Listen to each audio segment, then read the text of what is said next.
प्रधानमंत्री नरेंद्र मोदी ने कहा 2047 के विकसित भारत के रोड मैप में स्टार्टअप्स की है बड़ी भूमिका। स्टार्टअप महाकुंभ में पीएम ने कहा आज के स्टार्टअप हैं भविष्य के यूनिकॉर्न। पंजाब के डीजीपी गौरव यादव ने पुलिस अधिकारियों को पारदर्शी, निष्पक्ष और शांतिपूर्वक चुनाव कराने के दिए निर्देश।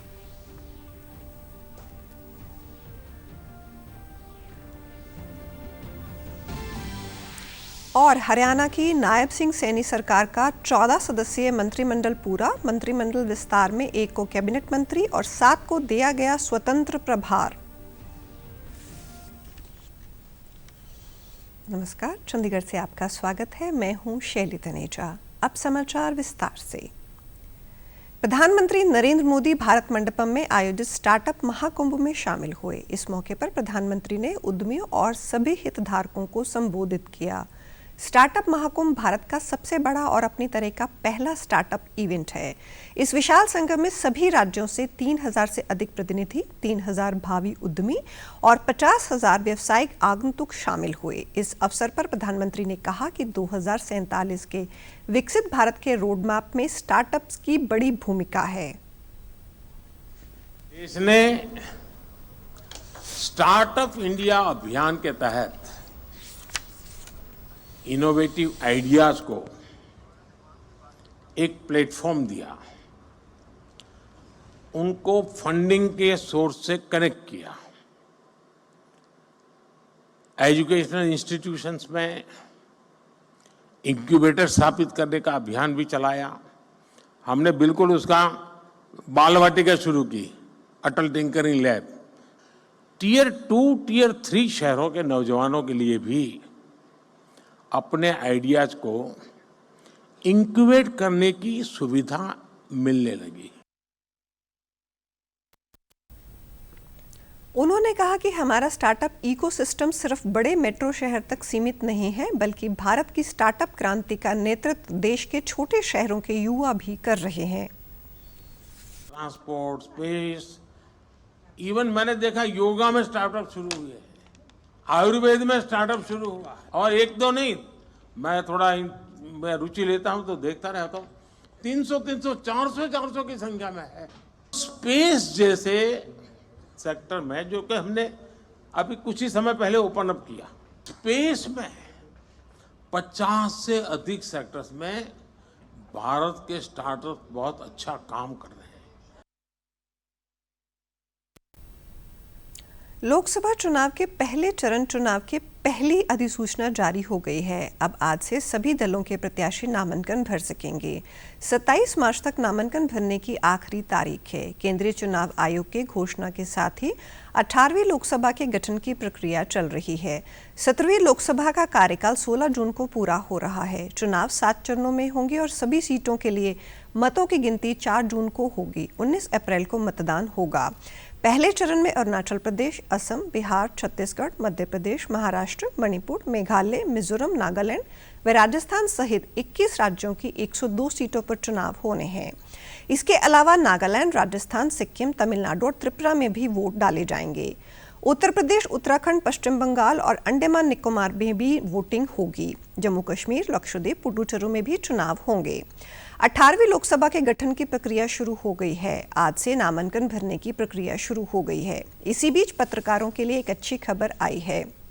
चुनाव आयोग ने महत्वपूर्ण फैसला करते हुए मीडिया के लोगों को अति आवश्यक सेवाओं की सूची में शामिल करने का निर्णय लिया है। आयोग के इस फैसले के बाद चुनाव के दौरान ड्यूटी कर रहे पत्रकारों को पोस्टल बैलेट के जरिए वोट डालने का अधिकार मिल गया है। दिल्ली में मीडिया कर्मी जो मतदान के लिए कवरेज के लिए आयोग के द्वारा अधिकृत हैं, वो डाक मतपत्र के माध्यम से अपना वोट डालने का विकल्प का लाभ उठा सकेंगे। इसके अलावा मीडिया कर्मी उस संसदीय क्षेत्र से संबंधित DEO, RO के कार्यकाल से फॉर्म 12D प्राप्त कर सकते हैं, जहां वो मतदाता के रूप में रजिस्टर्ड हैं। चुनाव आयोग ने 18वीं लोकसभा के लिए घोषणा करते हुए पत्रकारों से ये वायदा किया था। आगामी लोकसभा मतदान 2024 को पारदर्शी, निष्पक्ष और शांतिपूर्ण ढंग से पूरा करवाने के लिए पंजाब के director general of police Gaurav Yadav ने कल राज्य के सभी पुलिस कमिश्नरों और जिला पुलिस मुखियों को अंतर्राज्यीय व अंतर जिला नाके लगाकर चौकसी बढ़ाने के निर्देश दिए हैं ताकि समाज विरोधी तत्वों, नशा तस्करों की गतिविधियों पर मुस्तैदी से नजर रखी जा सके। डीजीपी पंजाब ने अपने ऑफिस से वीडियो कॉन्फ्रेंसिंग करते हुए चुनावों को लेकर जारी दिशा निर्देशों का जायजा लिया और आयोग के निर्देशों के बारे में जानकारी दी। राज्य में सकारात्मक माहौल बनाने की जरूरत पर जोर देते हुए डीजीपी गौरव यादव ने सभी पुलिस अधिकारियों को पेशेवर पुलिसिंग करने और आदर्श चुनाव आचार संहिता की हर पक्ष से सख्ती के साथ पालना करने और निर्वाचन आयोग की सभी हिदायतों और दिशा निर्देशों की पालना को यथावत यकीनी बनाने के निर्देश दिए, जिससे पारदर्शी और निष्पक्ष मतदान करवाए जा सकें।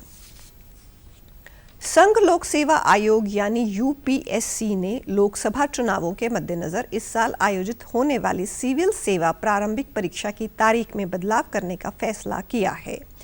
पहले 26 मई को प्रस्तावित यह परीक्षा अब 16 जून को आयोजित की जाएगी। भारतीय प्रशासनिक सेवा, भारतीय विदेश सेवा, भारतीय पुलिस सेवा, भारतीय वन सेवा एवं अन्य अधिकारियों का चयन करने के लिए यूपीएससी प्रति वर्ष 3 चरणों प्रारंभिक, मुख्य और साक्षात्कार में सिविल सेवा परीक्षा आयोजित करवाता है। यूपीएससी ने इस संबंध में अपनी आधिकारिक वेबसाइट पर नोटिफिकेशन भी जारी किया है। प्रारंभिक परीक्षा में सफल अभ्यर्थी मुख्य परीक्षा में शामिल होंगे। वहीं मेंस एग्जाम में सफल कैंडिडेट्स को आयोग इंटरव्यू के लिए बुलाएगा। हरियाणा की नायब सिंह सैनी सरकार का कल मंत्रिमंडल विस्तार हो गया। चंडीगढ़ राजभवन में आयोजित एक समारोह में राज्यपाल बंडारू दत्तात्रेय ने 8 विधायकों को मंत्री पद की शपथ दिलाई। इनमें 1 कैबिनेट मंत्री और 7 राज्य मंत्री स्वतंत्र प्रभार शामिल हैं। शपथ लेने वाले इन मंत्रियों में सबसे पहले हिसार के विधायक कमल गुप्ता ने कैबिनेट मंत्री के रूप में संस्कृत में शपथ ली। उसके बाद बड़खल से विधायक सीमा त्रिखा ने राज्य मंत्री स्वतंत्र प्रभार के तौर पर शपथ ली। इनके अलावा पानीपत ग्रामीण विधानसभा क्षेत्र से महिपाल ढांडा, अंबाला शहर के विधायक असीम गोयल, नांगल चौधरी से विधायक अभय सिंह यादव, थानेसर से विधायक सुभाष सुधा, बागवानी खेड़ा से विधायक विशंबर वाल्मीकि और संजय सिंह ने राज्य मंत्री स्वतंत्र प्रभार के तौर पर शपथ ली। हमारे राष्ट्रीय अध्यक्ष आदरणीय जगत प्रकाश नड्डा जी, हमारे देश के माननीय गृह मंत्री अमित शाह जी, हमारे आदरणीय मुख्यमंत्री नायब सिंह सैनी जी और हमारे बाबूजी मनोहर लाल जी का बहुत बहुत मैं हृदय तल से धन्यवाद करता हूं। पार्टी संगठन का समूचे का धन्यवाद है।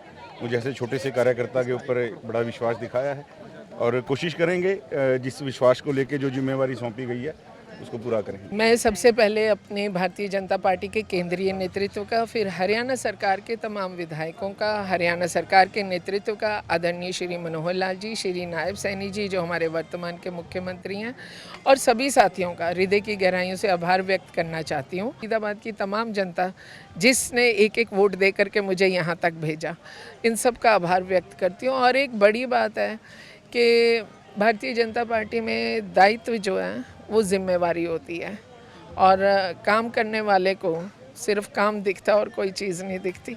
तो जैसी जो जिम्मेवारी मिलेगी उसको उसी तरह से आगे बढ़ाएंगे। किसी भी मंत्री की प्राथमिकता जो सरकार की प्राथमिकता होती है वही होती है और जो प्राथमिकता सरकार की होगी, जो माननीय मुख्यमंत्री जो हमारे लिए प्राथमिकताएं सेट करेंगे उनके मुताबिक काम करेंगे। देखिए, लोकसभा इलेक्शंस की हमें कोई चिंता नहीं है। सरकार की, हमारी पार्टी की 10 में से 10 सीटें जीतेंगे। हमारे माननीय जो प्रधानमंत्री हैं उनका नेतृत्व ही इतना मैं कहता हूं कि he is the first prime minister who is totally dedicated to the nation. इससे पहले 12 मार्च को सीएम नायब सिंह सैनी समेत 5 विधायक कंवरपाल गुर्जर, मूलचंद शर्मा, जेपी दलाल, बनवारी लाल और रणजीत सिंह चौटाला कैबिनेट मंत्री के तौर पर शपथ ले चुके हैं। इसके साथ ही हरियाणा में सीएम समेत 14 सदस्यीय मंत्रिमंडल अब पूरा हो चुका है। भारतीय जनता पार्टी ने करनाल के घरोंडा कस्बे में प्रदेश में लोकसभा चुनाव का शंखनाद करते हुए एक बड़ी रैली का आयोजन किया। इस मौके पर हरियाणा के मुख्यमंत्री नायब सिंह सैनी, करनाल लोकसभा सीट से प्रत्याशी व पूर्व मुख्यमंत्री मनोहर लाल सहित कई वरिष्ठ नेताओं ने जनसभा को संबोधित किया। इस दौरान मुख्यमंत्री नायब सिंह सैनी ने कहा कि जो मेरी उंगली पकड़कर राजनीति में लेकर आए, अब उनके मार्गदर्शन में मैं प्रदेश की जनता की सेवा करूंगा। मुझे ऐसा बनाने वाले संत समान मनोहर लाल यहाँ मौजूद हैं। मैं हाथ जोड़कर आपसे प्रार्थना करता हूँ कि जैसे आपने संजय भाटिया को भारी मतों से जितवाया, उससे अधिक वोट से मनोहर लाल को जिताएंगे।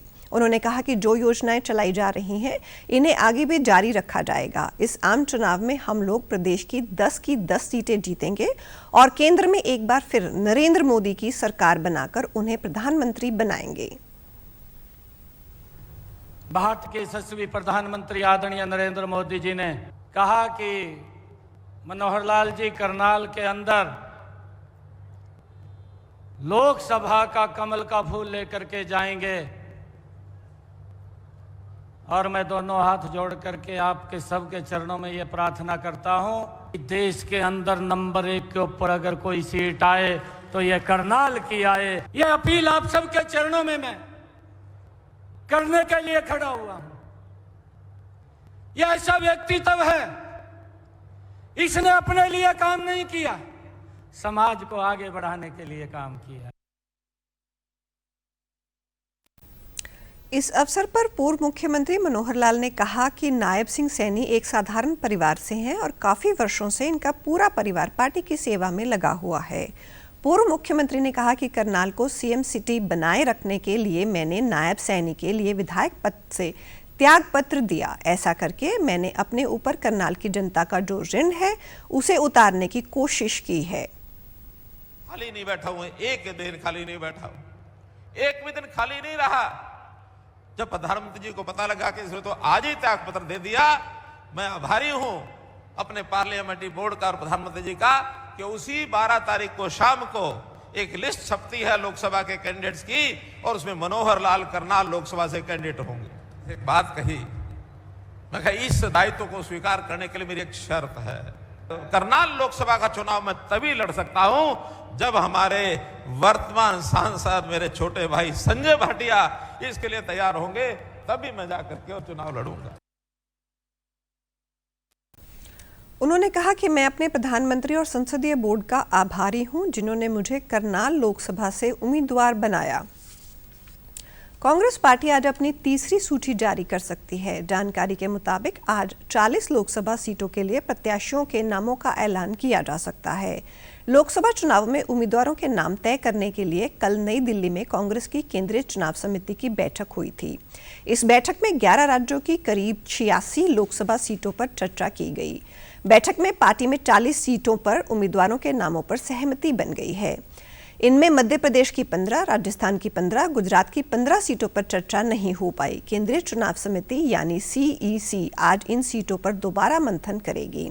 कल की बैठक में अरुणाचल प्रदेश, सिक्किम की विधानसभा सीटों को लेकर भी चर्चा की गई। चौधरी चरण सिंह हरियाणा कृषि विश्वविद्यालय हिसार में आयोजित 2 दिवसीय कृषि मेले का कल समापन हो गया। इस बार कृषि मेले का मुख्य विषय खेती में ड्रोन का महत्व रखा गया है। मेले में हजारों किसानों ने भाग लिया। यहां हरियाणा के साथ पंजाब, राजस्थान, उत्तर प्रदेश व दिल्ली के किसान खाद बीज खरीदने के लिए पहुंचे। इसके अलावा युवाओं ने भी खेती करने की आधुनिक मशीनों की जानकारी प्राप्त की। कृषि मेले में दोनों दिन हर जिले से एक महिला व पुरुष प्रगतिशील किसान को सम्मानित भी किया गया। इस अवसर पर हरियाणा कृषि विश्वविद्यालय के रजिस्ट्रार डॉक्टर बलवान सिंह मंडल ने कहा कि किसानों को अपने कृषि उत्पादों में कम से कम कीटनाशकों का प्रयोग करना चाहिए और ऐसे उत्पादों की खेती करनी चाहिए जिसकी मांग शहरों में ज्यादा हो। नेचुरल फार्मिंग, आप अंधाधुंध दवाई का कम से कम इस्तेमाल करके अच्छा प्रोड्यूस जो है ना मार्केट में दे के अच्छा मुनाफा कमाए। और खेत को जो है ना हमने एक IFS मॉडल तैयार किया कि एक छोटा किसान 2.5 किलो। मेले में पहुंचे प्रगतिशील किसानों ने कहा कि यहां आकर उन्हें बागवानी के बारे में नई जानकारियां मिली हैं। किसानों ने बताया कि वो गाय की ब्रीडिंग का कार्य करने के साथ साथ गाय का घी भी अच्छे दाम पर बेचते हैं। और आप हमारे समाचार YouTube channel DD news Chandigarh, Facebook DD news Chandigarh, social media X DD news CHT पर भी देख सकते हैं।